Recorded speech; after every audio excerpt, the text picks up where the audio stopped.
We've thought about the impact of adverse childhood experience on society as an intergenerational cycle issue.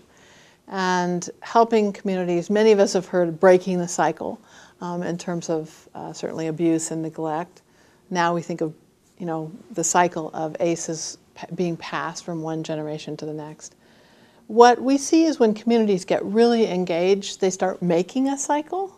It's a positive theory. It's called a virtuous reinforcing cycle, where communities can be effective in reducing the symptoms, the difficulties of daily life that parents who have a lot of ACEs might face.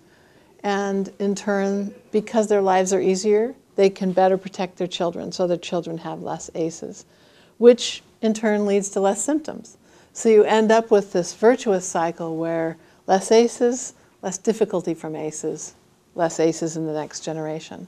And for us, that's what we're beginning to see emerging in the data in Washington, because we've been measuring long enough now that we can start to see clearly that communities that have been very actively mobilized around these issues, and actually also actively mobilized in neighborhoods helping parents and other citizens be leaders on these issues, the young people that are aging into adulthood have lower ACE scores.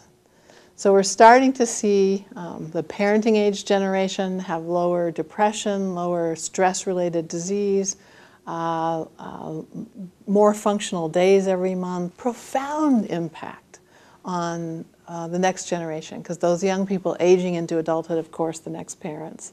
So we see this virtuous cycle being set up in our state, and that's what we want for every state in the nation.